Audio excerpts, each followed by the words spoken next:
Negative होके और चल रहे आखिरी हैं। वक्त में राघोपुर में कोशिश बहुत की गई, पूरा का पूरा लालू परिवार उतर गया था, सारी बहनें उतर गई थी, राबड़ी जा रही थी, लालू यादव वहां पर अपना जो मैसेज है वो भिजवा रहे थे। ये भी बता दिया गया कि राघोपुर का कैसे उनकी बहन से नाम जुड़ता है तेजस्वी यादव ने, तो एक फैमिली कनेक्ट बनाने की कोशिश की, लेकिन उसका असर अभी नजर नहीं आ रहा है। लेकिन ये चुनाव को कितनी गंभीरता से लेते हैं आप देखिए। 2000 मतलब विपक्ष ने देखो कहाँ कितना सीरियसली लेना चाहिए। 2020 का चुनाव सिर्फ 12,500 वोटों से आप हारते हो, 15 सीटों का फर्क है, और आप सीटों का डिस्ट्रीब्यूशन प्रॉपर नहीं कर पाते। दोनों न आरजेडी न कांग्रेस अपनी सूची जारी नहीं कर पाती।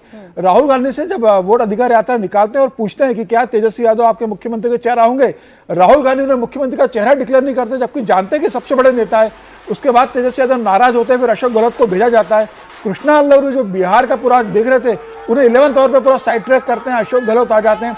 अशोक गहलोत डिक्लेयर करते हैं कि तेजस्वी यादव हमारे मुख्यमंत्री का चेहरा होंगे। पीछे इतना बड़ा बैनर लगता है, उस पर सिर्फ तेजस्वी यादव का फोटो है, राहुल गांधी का उसके अंदर फोटो नजर नहीं आता। फिर तेजस्वी के परिवार के अंदर की रोहिणी आचार्य जिस तरीके से परिवार में हमला करती है कि भाई किस तरीके से हो रहा है। महागठबंधन में जितनी गांठें थी वो तो हमने देख लिया, लेकिन तेजस्वी यादव ने कोशिश की ना आखिरी वक्त में कि वो पुल कर पाए, कि एक दिन में 16-16 रैलियां करना, 15-15 रैलियां करना, जनता के बीच में जाने की कोशिश करना और अकेले दम पर चुनाव लड़ना। उनसे क्या चूक हो गई कि 31 पर सिमट रही है। तेजस्वी यादव नरेंद्र मोदी नहीं है कि अकेले की दम पर पूरे चुनाव को अपने कंधों पर ले जाए। नरेंद्र मोदी मध्य प्रदेश, राजस्थान, छत्तीसगढ़ के चुनाव अपने कंधों पर ले गए। बिहार का पूरा चुनाव नरेंद्र मोदी अपने कंधे पर ले गए। ठीक है, नीतीश कुमार बड़े नेता बिहार के, लेकिन प्रधानमंत्री मोदी के प्रति जो बिहार की जनता में विश्वसनीयता है, यही तेजस्वी यादव भी थे। जब नीतीश जो है 600 किलोमीटर का सफर तय करके 3 रैली कर रहे थे, मौसम खराब था तो इनका चौपर नहीं उड़ा, तो ये अपने घर में बैठे रहे और चुनाव बिल्कुल पीक पर था। तो तेजस्वी यादव का ये अप्रोच भी था और कहने को उन्होंने इतनी सभाएं कर ली, लेकिन कई कई सभाओं में वो सिर्फ मुश्किल से 5 मिनट बोल रहे हैं। आप क्या एड्रेस कर रहे हैं? थोड़ा सा मुझे आज सुबह किसी ने बड़े अच्छे ये बात कही थी कि वो सोच रहे थे कोई बहुत बड़े स्टार हैं, वो जाएंगे, हाथ हिलाएंगे और लोग उनको वोट दे देंगे, तो ये नहीं हो सकता। एक और इसमें बात है जी, एक मिनट, ये कुछ कह रहे थे। मैं दरअसल एक जो जरूरी बात है, तेजस्वी ऐसा नहीं कि उनकी सारी रणनीति खराब रही, इसको थोड़ा सा, चूंकि नंबर्स वो गए हैं तो अब नंबर्स पे बात होगी। तेजस्वी यादव ने वो कोशिश की, लेकिन मुश्किल क्या है कि डेस्परेशन में वो वहां चले गए जो लोगों को जंगलराज याद दिलाने लगा। आप 2020 और 2025 के चुनाव का अंतर देखें।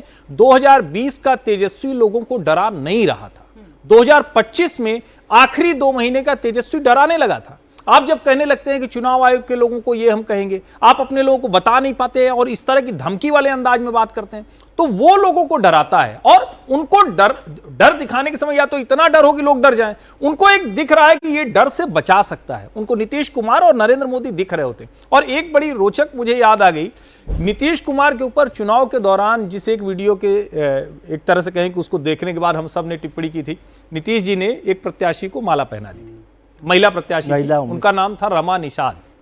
रमा निषाद जी भी जीत गई और शायद बम्पर जीत रही हैं वो। संजय झा ने रोका था। अब आप सोचिए, मुकेश सहनी को deputy chief minister Mallah Nishad मतों की वजह से कर दिया गया, और निषाद मत भी किधर जा रहा है? वो नीतीश जी के साथ, नरेंद्र मोदी के साथ जा रहा है। मुझे लगता है कि बहुत सी चीजों पर बिहार ने इस बार देश को आईना दिखाया है। वो जो संपूर्ण क्रांति की धरती बार बार कही जाती, जो डिरेल हुई थी, क्योंकि उसने तो उस वक्त भी किया था, उसके नेताओं ने उसे धोखा दिया। मैं ये कहूंगा कि अब आप लोग इतना बड़ा मैंडेट लेकर आए हैं, बिहार के साथ गड़बड़ मत करिएगा। बिहार को जो ट्रैक है उस पर, वो डेवलपमेंट के ट्रैक पर, जो कहें कि जाति से आगे वाले ट्रैक पर, उस पर आगे ले जाने के लिए वो बिहार का स्वाभिमान, बिहार की रिस्पेक्ट, ये वापस लौटनी चाहिए इस चुनाव के नतीजे के बाद। उसमें एक डेस्परेशन वाली बात पे मैं एक बात जोड़ दूं। पिछले चुनाव में, 2020 के चुनाव में आपने देखा होगा कि मनोज झा उस चुनाव की रणनीति रच रहे थे और उसका एक सॉफ्टनेस कहीं ना कहीं जातीय समीकरण में भी दिख रहा था।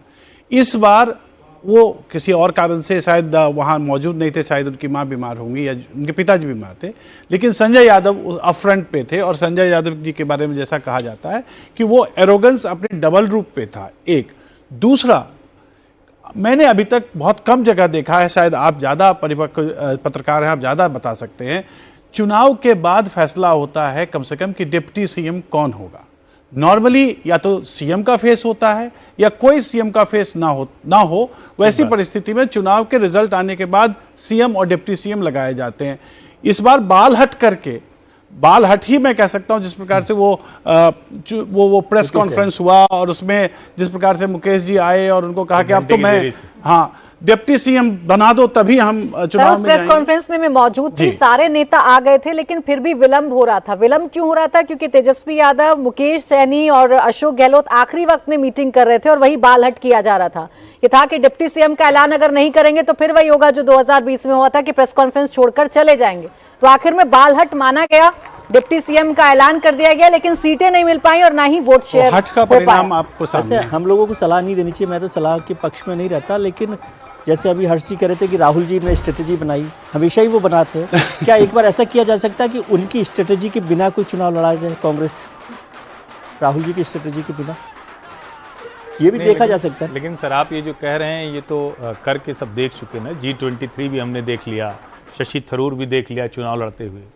कांग्रेस नहीं मुक्ति पा रही है ना, असली मुश्किल तो वहां है मुझे लगता है कि, और ये सचमुच भारत की राजनीति में आप जनता को टेकन फॉर ग्रांटेड नहीं ले सकते।